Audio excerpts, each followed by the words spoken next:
Welcome to The Explainer. Today, we're diving into a really powerful idea based on the discipline of riches, and it's all about how to master your money so it doesn't end up mastering you. We're going to break down a clear, actionable plan together. So let's just start with a question that cuts right to the chase, doesn't it? In this world we live in, filled with pressure to spend, this is the fundamental choice we all have to make every single day. And man, this quote just nails it. It gets right to the heart of the problem. We are literally surrounded by a culture that tells us to spend now, enjoy now, and figure out the consequences, well, later. And that just sets us up for a cycle of stress and worry. All right, so first up, let's start by really understanding the challenge we're all up against, what we can call the modern money trap.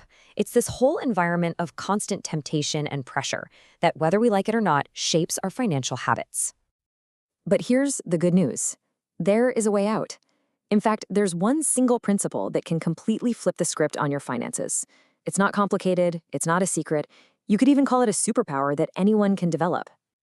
And I love this way of looking at discipline. It's not about restriction, it's not about punishing yourself, not at all. It's about being intentional. It's simply about telling your money where to go instead of waking up at the end of the month and asking where it all went. Here's a core truth that is so important.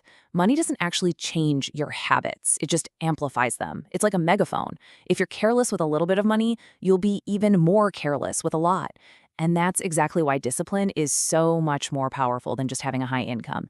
It's the real difference between a temporary show and lasting, genuine stability. So if discipline is a superpower, how in the world do you build it? Well, that brings us to our next section. Winning the inner battle. Because here's the thing, before you can manage the money in your bank account, you have to get a handle on the money mindset in your own head. This is where the real work begins. Think of it like a muscle. This is the mental muscle behind all of that discipline we were talking about. Every single day, you face these little choices, right? A choice between what you want right now and what's actually best for your future. Self-control is just the skill of consistently choosing that future self over some fleeting impulse.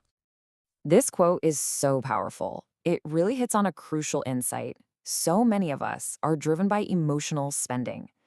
Buying things to feel successful or just to keep up with what we see other people doing.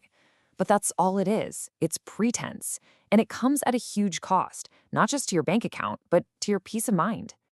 So how do you actually build that self-control muscle? Well, here are some really practical strategies. The 48-hour rule is amazing. It lets that initial emotional high just wear off. Avoiding just browsing? I mean, it's simple. Out of sight, out of mind. And using cash for the fun stuff? Oh yeah, you feel that a lot more than just tapping a plastic card. It makes the spending feel real again. Okay, let's dive into the blueprint. We've talked a lot about the mindset, which is crucial. But now let's get into the nuts and bolts, the practical system you can actually use to take back control. The first tool is the budget. And I know, that word can make people cringe, but we have to reframe what a budget really is. It is not a financial prison. Think of it more like a GPS for your money. It's a plan that gives you permission to spend with confidence because you know your big goals and your future are already taken care of. Now, this right here might be the single most important part of the whole system. It's the order of operations. See, most people spend on their needs and wants, and then they hope to save whatever's left over. The disciplined approach flips that completely upside down. The moment you get paid, boom, you move your savings. You have to treat your future self as the most important bill you have. And of course, this entire system only works if you're being honest about where your money is actually going. This quote says it all. It's those small, frequent, unrecorded expenses. The daily coffee, that subscription you totally forgot about. Those are the things that quietly destroy a budget. Tracking brings them out of the shadows so you can deal with them. So you do all this. You build a discipline. You follow the system. What's the payoff? Well, this is where it all comes together. When you implement this, you can fundamentally shift your financial reality from a constant state of stress to a foundation of true, genuine security. This is such a powerful and, frankly, kind of a sobering thought. When your debt is uncontrolled, it basically becomes your boss. It dictates your choices. It steals the income that should be building your future. You're not working for your goals anymore. You're just working to pay for your past spending. But we have to be clear here. Not all debt is the enemy. It is absolutely critical to understand the difference. Good debt is like an investment. It helps you grow. Think of a business loan or education. Bad debt, on the other hand, is for consumption. It funds a lifestyle you can't really afford, and it just destroys your progress with all that interest. So, how do you protect yourself from falling into that bad debt when life inevitably throws you a curveball? You build a shield. The emergency fund is your #1 defense. It's what turns a potential crisis, like a sudden job loss or a medical bill, into what is simply a manageable inconvenience. And what does that shield look like exactly? Well, the golden rule, the rule of thumb, is to have 3 to 6 months of your essential living expenses saved up. This needs to be in an account you can get to easily.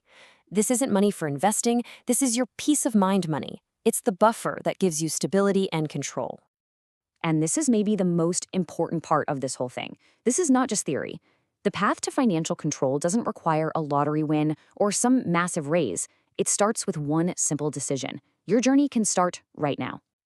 This is it. This is the mindset shift that changes absolutely everything.